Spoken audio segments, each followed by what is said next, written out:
Earlier today, Damian Lillard posted a jersey swap with him standing next to Kevin Durant in Blazer uniforms on his Instagram story. That swap was made by our very own Chris Graphics, and it went viral, sparking a lot of discussion of Kevin Durant to Portland. In this video, I'm going to break down if I think this is a possibility, what it would take to get Kevin Durant to Portland, and how good the Portland Trail Blazers would be if they got him. With that being said, let's get started. What's going on, everyone? Welcome back to another video. Yesterday, I dropped a video on Shaedon Sharpe. Definitely go check it out. I discussed the Blazers' 7th overall pick. I will have a video on Jabari Walker, but I wanted to talk about the talk today about Kevin Durant to Portland. Not only did you have Damian Lillard posting that jersey swap on his Instagram story, you also had Jusuf Nurkic with the classic puzzle piece emoji with that jersey swap on Twitter. Now, before we jump into things, make sure to hit that subscribe button. We've been growing pretty solidly lately, and we're chasing 7,000 subs right now. We'll have a free agency stream coming up on June 30th in 5 days. Hopefully you're able to join us for that. And leave a like on this video. It helps out the channel, and let's jump into things. So first off, I'm just going to start off with, is Kevin Durant to Portland possible? Is this actually a possibility? And it hinges on a few different things.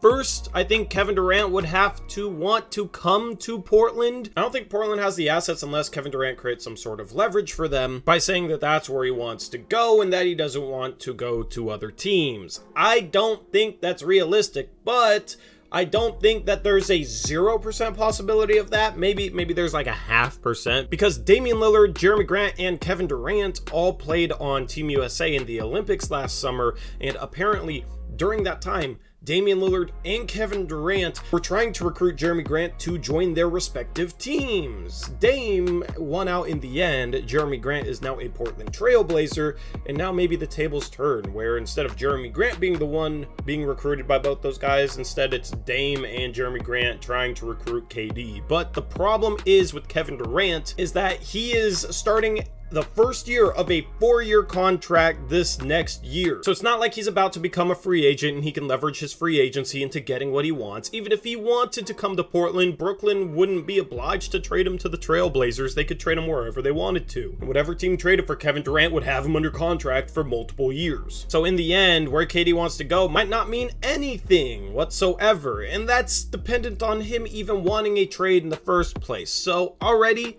not very likely that A, KD wants a trade, plus B, he wants to come to Portland, plus C, that somehow creates enough leverage for the Portland Trail Blazers to get something done. Now, a lot of this hinges on Kyrie Irving and how he doesn't want to remain in Brooklyn because Brooklyn doesn't want to give him a 4-year max contract. And I can't blame the Brooklyn Nets. Kyrie Irving has been very unavailable and unreliable and has already left 2 franchises in the dust. What's funny is Boston ended up better without him. Assuming Kyrie leaves, maybe he goes to the New York Knicks, who are trying to create cap space, then Kevin Durant is said to probably want a trade because James Harden's gone, Kyrie Irving's gone, and then you got Ben Simmons left there, who, he has his own problems. KD will be 34 years old before next season starts. He probably doesn't want to wait around in a situation where he probably has no chance of winning a championship. Okay, so let's just say, hypothetically,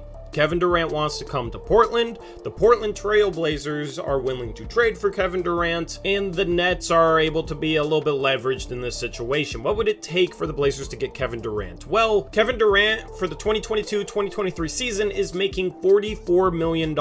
That is a lot of salary for the Portland Trail Blazers to match in a trade. The first and most obvious asset that would be included in this is the Blazers' recent 7th overall pick, Shaedon Sharpe. The Blazers could sign him, and then they'd have to wait 30 days to trade his contract, but his contract could be traded as outgoing salary as part of what has to go out in order to match Kevin Durant. The most Sharpe can make next year is about $5.9 million. You then have Eric Bledsoe's expiring contract next season, which has to be thrown in there at about $19.4 million.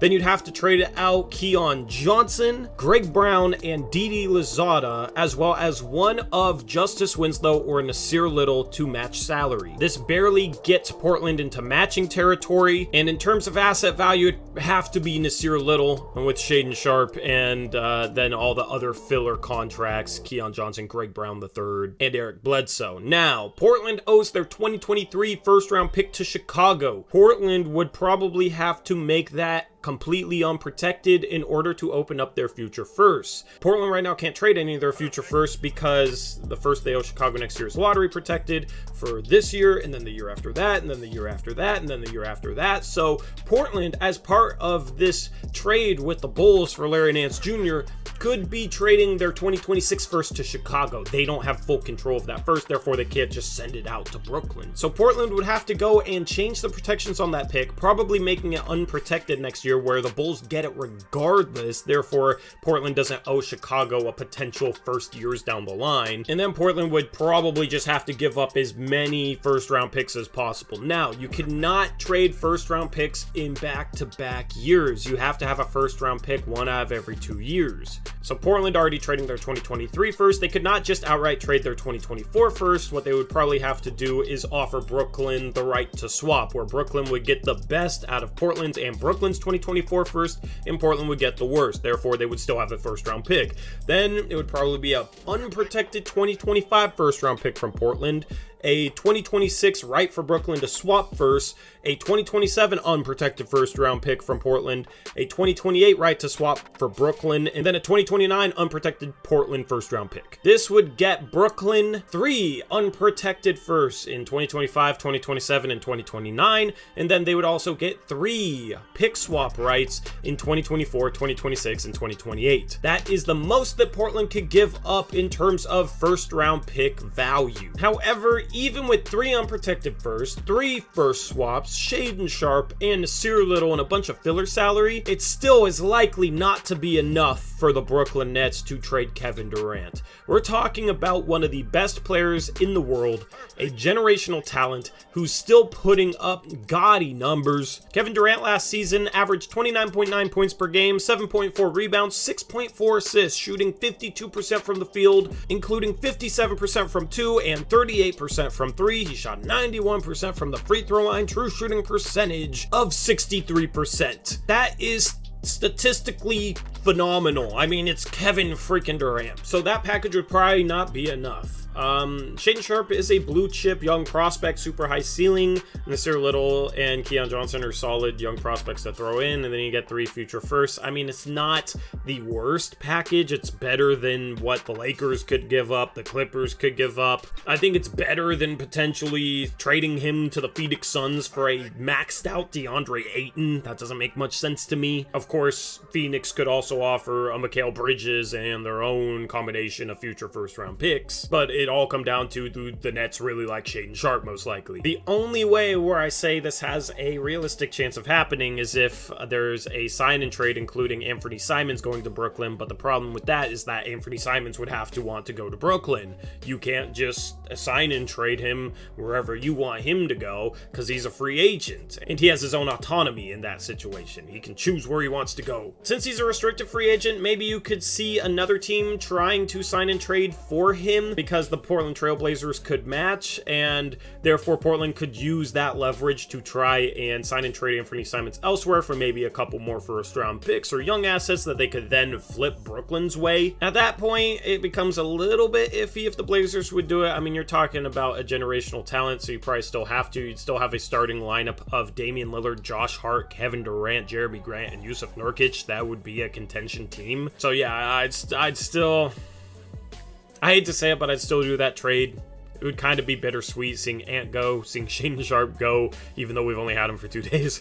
I get attached to young players too. You're not the only one. But that would still be a really good veteran starting 5, a good defensive starting 5, phenomenal offensively. You just have to fill out the bench. But at that point, Portland might actually, for the first time ever, get some ring chasers on minimum contracts like the Lakers and the Nets have gotten in the past. Portland would also still have probably the taxpayer mid-level exception because they'd be getting up there salary-wise. But that's about $6.5 million that you can throw out there for someone. But I mean, obviously the unrealistic dream would be to have Ant along with Durant along with Grant next to Nurkic and Dame.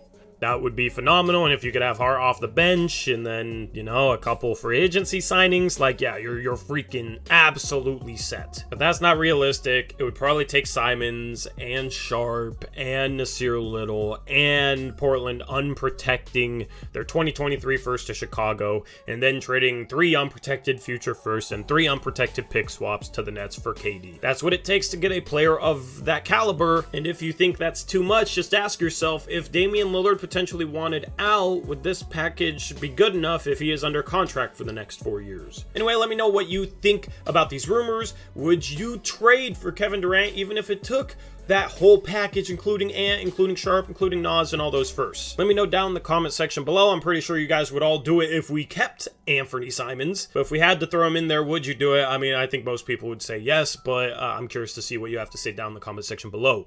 Like I said, Jabari Walker video coming up soon. I wanted to watch a little bit more film on him. And then free agency live stream next Thursday, June 30th. Hopefully we can catch you then. So subscribe to this channel if you haven't already. Leave a like on this video, and I'm out of here. I'll catch you in the next one. Until then, as always, peace out.